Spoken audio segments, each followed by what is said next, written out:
You know, I was just sitting here thinking about something that feels like it's in the air we breathe, a pressure that's so constant we barely even notice it anymore.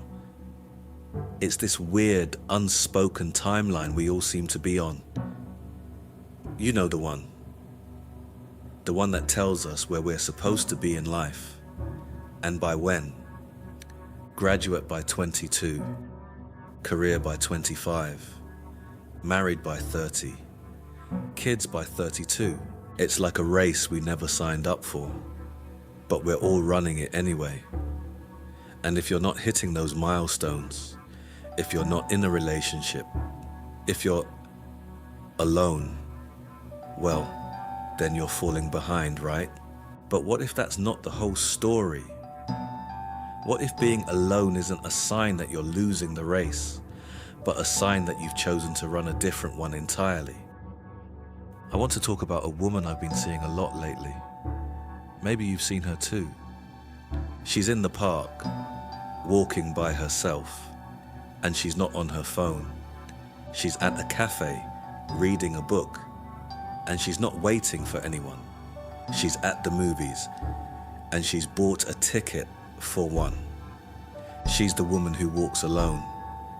And when we see her, what's the first thing that comes to mind? Be honest. We've all been conditioned to think it. Oh, that's a little sad.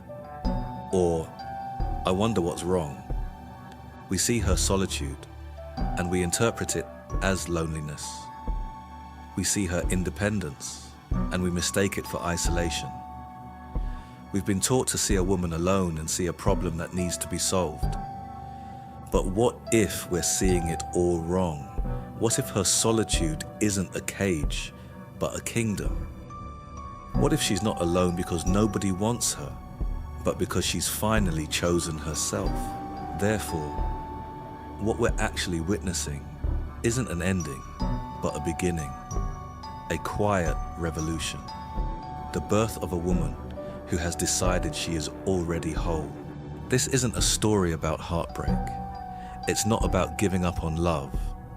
It's about a different kind of love story, the one you have with yourself, and it's the most important one you'll ever have. So, if you've ever felt that pull to step off the beaten path, to find your own way, then this is for you. Let's talk about the unedited woman and why she chooses to walk alone. So, who is this woman really? Let's get past the surface level judgments and really try to understand her. Because she's not some mythical creature, she's you. She's me. She's the woman we know, and the woman they are becoming. She's the woman who has lived, and I mean really lived. She's danced in the fire of life and has the scars to prove it. She's known love, the kind that feels like a home, and the kind that feels like a cage. She's given pieces of herself away, hoping to be loved in return, only to find herself smaller, dimmer, a little more faded than before she's played the part. She's been the cool girl, the low-maintenance girl, the go-with-the-flow girl. She's contorted herself into a shape that someone else found pleasing, and in the process, she lost her own. And then, one day, she woke up. It wasn't a loud, dramatic moment. It was a quiet click, a subtle shift in her soul. The German-Swiss psychiatrist Carl Jung, a man who spent his life mapping the human psyche, had a name for this. He called it individuation. It's the journey of becoming who you truly are, of integrating all the parts of yourself, the light and the dark, the strong and the vulnerable, into a unified whole. It's the process of shedding the masks you've worn for others, and finally meeting yourself. This woman, our unedited woman, has started that journey. She's realized that for years she'd been looking for a home in other people, when the whole time she was the home she was looking for. She's not walking alone because she's been rejected by the world. She's walking alone because she's finally stopped rejecting herself. If you've made it this far, perhaps your soul is searching for more.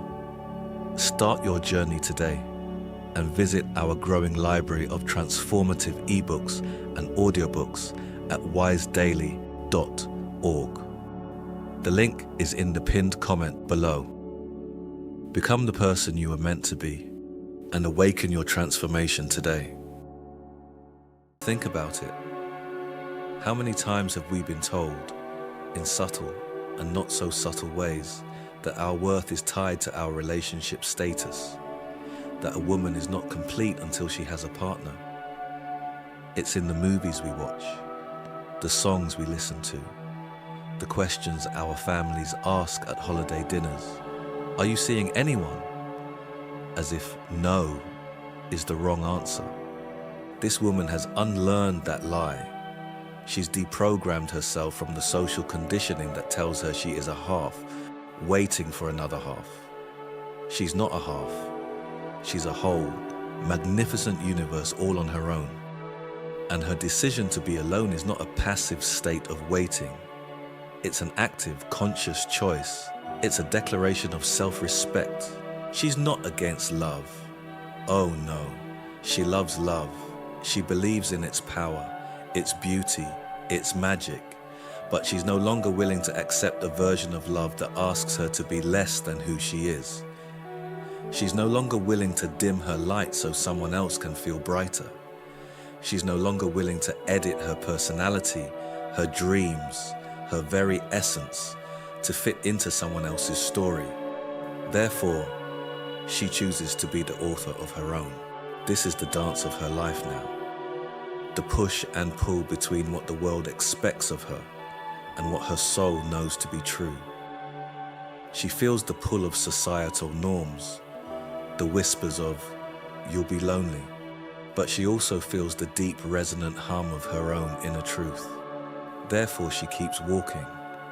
She feels the fear of the unknown, the ache of past heartbreaks, but she also feels the exhilarating freedom of a future she gets to write herself.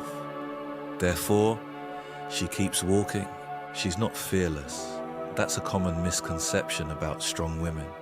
We think they don't feel fear. The truth is, they feel it just as much as anyone else. The difference is, they've learned to walk with it. They've learned to let it be a passenger, but never the driver.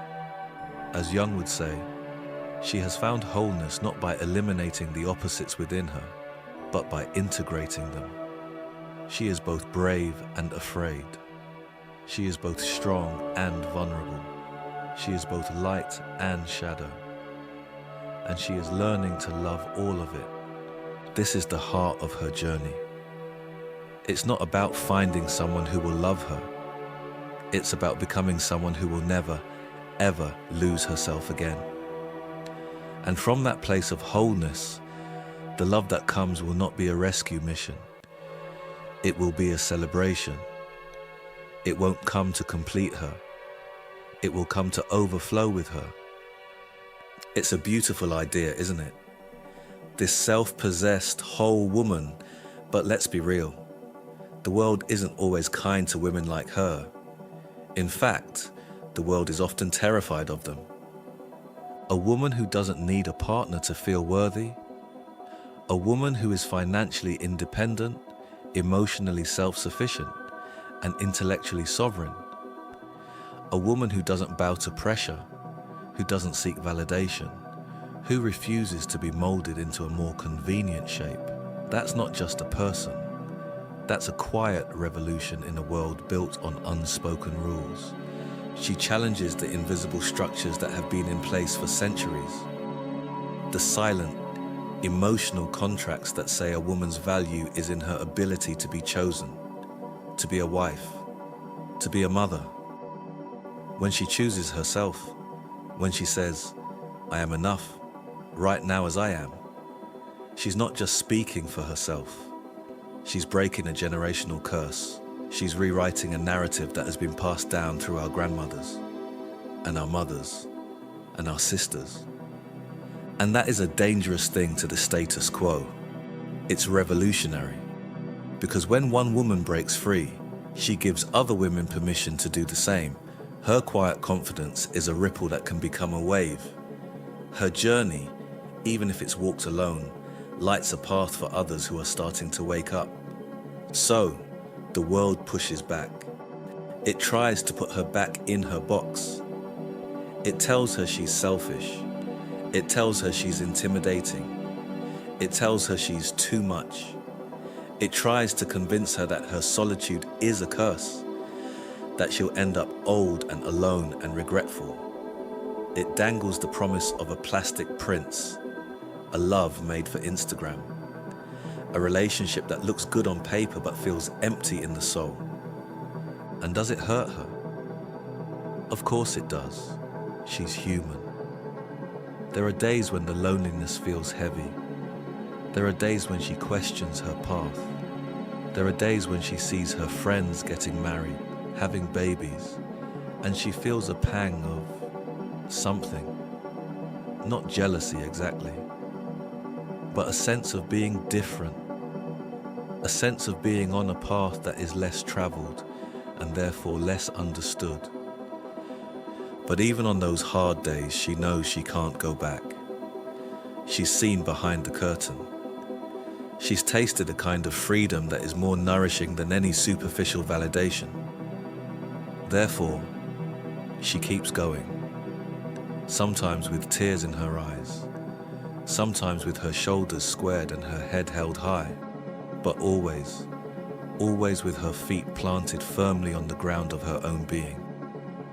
Because she's discovered the ultimate truth, she is not alone. She is with herself. And after everything she's been through, after all the battles she's fought to reclaim her own soul, that is more than enough. It is everything. This is the rhythm of her life now. It's not a constant, steady beat. It's a symphony. There are the soft, slow movements of quiet introspection, of long walks and late-night journaling. There are the loud, crashing crescendos of big life decisions and brave new chapters. There are short, staccato sentences of clarity. I am enough. This is my path. I choose me. And there are long, flowing passages of reflection, of untangling old wounds and weaving new dreams. It's a life of texture, of depth, of musicality. A life that is being composed, note by beautiful note, by her. And when you meet her, you feel it. You feel that she's different. She's not trying to impress you. She's not performing. She's just present. She listens with an intensity that makes you feel like you're the only person in the world. She speaks with a clarity that cuts through the noise. She moves with a grace that comes from being deeply at home in her own skin. She has what the writer and philosopher Albert Camus called lucid invitation. She invites you to be more yourself simply by being so completely herself. She doesn't give you advice. She doesn't tell you what to do. She just holds a space for you to find your own answers. She's a mirror, reflecting back to you the potential and the power you may have forgotten you had. This is the gift of the unedited woman. Her journey, which started as a deeply personal quest for her own soul, becomes a beacon for others. She's not trying to lead a movement. She's just living her truth. But in doing so, she becomes a leader anyway. She becomes a quiet revolutionary, one who is changing the world not by shouting, but by simply being. And here's the most beautiful part. When a woman chooses this path, when she truly commits to her own individuation, something magical starts to happen. The universe begins to conspire with her. Her truth, that quiet pulse in her chest, becomes a compass. It doesn't need to shout. It doesn't need to announce itself. It shows itself in the small, decisive moments. It's in the way she can now say no without a long explanation or a guilty apology. It's in the way she can walk away from a conversation, a job, a relationship that drains her energy, not with anger or resentment, but with a quiet, peaceful finality. It's in the way she can sit in silence and feel not emptiness, but fullness. She discovers that being alone is not a punishment. It's a vow of loyalty to her own soul. It's a sacred space where she can hear her own voice, where she can heal her own wounds, where she can dream her own dreams. The soul of an awakened woman does not submit. It does not shrink. It does not beg. It simply is. And that is enough. And as she walks this path, her desires begin to change. The frantic need for a partner, for validation, for someone to fill the void, dissolves. It's replaced by a calm, discerning desire. She no longer wants just a relationship. She wants the right relationship. A relationship that is a meeting of two whole people, not two broken halves trying to fix each other. The feeling of lack, the feeling that she is missing something, transforms into a feeling of choice. She's not waiting for her life to start. She is living it, fully and vibrantly, right now. The waiting itself becomes the path. It's an active, creative, beautiful period of her life, not a holding pattern. And the things that once hurt her, they now teach her. The scars from past relationships are no longer sources of shame, but maps that show her how far she's come. The moments of betrayal are no longer open wounds, but lessons in discernment and self-protection. What once bound her now sets her free. This is the alchemy of the soul. It's the process of turning the lead of our pain into the gold of our wisdom. And it's a process that can only happen when we are brave enough to be with ourselves, to face the darkness, and to find the light within. I know you feel it. As I'm talking, I know something is stirring in you. A spark, a memory, a feeling you can't quite name. Maybe it's the echo of a woman you used to be, before the world told you who you should be. Maybe it's a vision of the woman you are becoming. Maybe it's a nostalgia for a future self you haven't met yet, but you know is waiting for you. Whatever it is, it's real.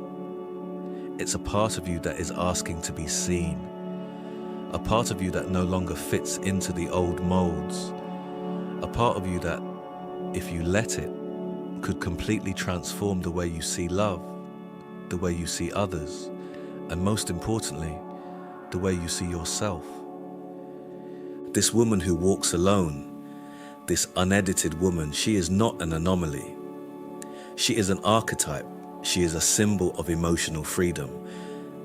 She is a living, breathing reminder that it is possible to rebuild your life on your own terms, without hurry, without fear, and without needing to prove a single thing to anyone.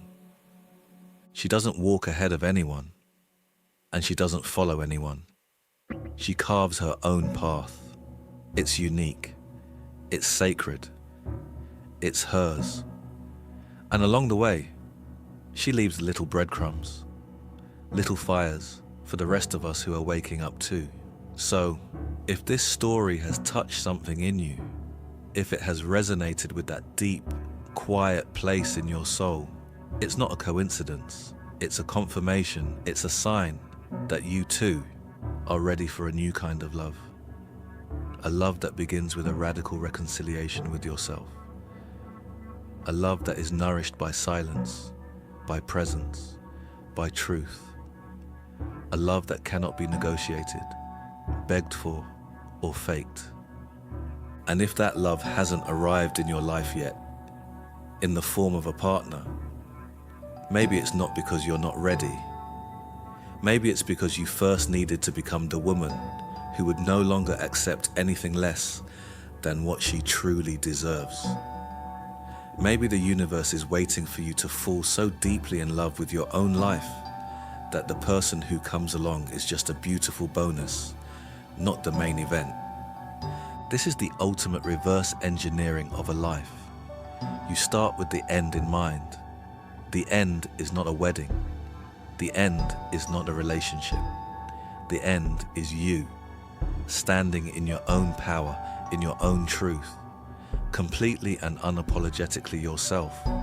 The end is a woman who knows her worth, not because someone else has validated it, but because she has discovered it within herself. And from that ending, you work backward. Every choice you make, every step you take is in service of that woman. You let go of the relationships that diminish you. You cultivate the friendships that nourish you. You build a life that you are proud of, a life that feels like a true expression of your soul. And then, one day, you'll look around at this beautiful life you've built, and you'll realize you're not waiting for anyone anymore. You're just living, and it is glorious. So, my friend, if this message found you today, don't let it just be a fleeting moment of inspiration. Let it be a turning point. Let it be the day you decide to start your own journey of individuation, the day you decide to become the unedited woman. And if you know other women who need to hear this, who need to be reminded of their own strength and their own worth, share this with them. Let's create a community of women who are walking their own paths together.